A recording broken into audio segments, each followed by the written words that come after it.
Hi மக்களே வணக்கம். Big Boss season 9 எல்லோரும் நம்ம சேனலை சப்ஸ்கிரைப் பண்ணிட்டு உங்கள் ஆதரவு தெரிவிச்சுங்க. நாளைக்கு பார்த்தீங்கன்னா கமருதீன் என்னென்ன இஷ்யூஸ்லாம் மாட்டியிருக்காரு இந்த வாரம். ஸோ எதுக்கெல்லாம் நாளைக்கு விஜய் சேதுபதி திட்டு வாங்க போகிறான்னு சொல்லிட்டு ஜஸ்ட் ஒரு ரிவ்யூ மாதிரி பார்ப்போம். ஃபஸ்ட்டு பார்த்தீங்கன்னா பார்வையிட்டு சண்டை போடும்போது அவங்க பர்சனல் அவங்க அப்பாவை பற்றி பேசுறதுலாம் கண்டிப்பாக கேட்பாங்கன்னு நினைக்கிறேன். பட் என்னதான் இருந்தாலும் ரெண்டு பேருக்குள்ள பர்சனல்னாலுமே கண்டிப்பாக அதை கேட்பாங்க. அது மட்டும் இல்லாமல் அந்த டாஸ்க் ஒன்று நடந்துங்களா பேஸ்கெட் இந்த பால் டாஸ்க்கு. ஸோ அது வந்து பார்த்தீங்கன்னா அவங்கள அடிக்கிற மாதிரி போனது, அந்த பேஸ்கெட்டை காலால் எட்டி உதைச்சது.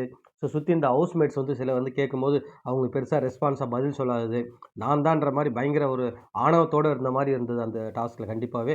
அதை பார்த்த ஹவுஸ்மேட்ஸ் எல்லாமே சொன்னாங்க, அவர் பண்ணுறது ரொம்பவே ஒரு ஆக்ரோஷமாக இருக்குது, எங்களுக்கே பயமாக இருக்குது அவர் கிட்ட போகிறதுன்ற மாதிரி சொன்னாங்க.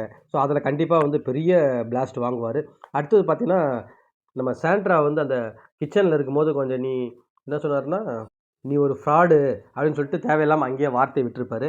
ஸோ அதுலேயுமே கொஞ்சம் வந்து ட்ரிகர் ஆகிட்டு ஹவுஸ்மேட்ஸ் எல்லாமே கொஞ்சம் ஒரு மாதிரி தான் இருந்தாங்க. இன்றைக்கி கார் டாஸ்கில் தான் பார்த்தீங்கன்னா எல்லாருமே பயங்கரமாக ஷாக் ஆகிட்டாங்கன்னு சொல்லலாம். அவர் பேசின பேச்சு வச்சு பார்க்கும்போது நிறைய இடத்துல பீப் போடுற மாதிரி கூட இருக்குன்னு சொன்னாங்க. பட்டு தெரியல, நமக்கு லைவ் பார்த்தா தான் தெரியும் என்ன சொல்லியிருக்காருன்னு. ஸோ இன்றைக்கெலாம் வந்து உண்மையாகவே சாண்ட்ராவும் சரி, விக்கல் விக்ரம் எல்லாரையும் பிடிச்சி கத்தி விட்டாருன்னு தான் நினைக்கிறேன். ஏன் இப்படி பண்ணுறாருன்னு தெரியல. இவ்வளோ அரகண்ட்டாக ஒரு மனுஷனுக்கு இவ்வளோ கோவம் வேணுமான்னு தெரியல.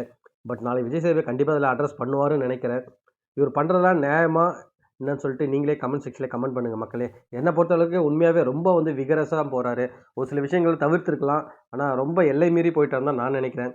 உங்களுக்கு என்ன தோணுதுன்னு நீங்கள் சொல்லுங்கள் மக்களே. மீண்டும் உங்களை அடுத்த வீடியோவில் சந்திக்கிறேன். நன்றி.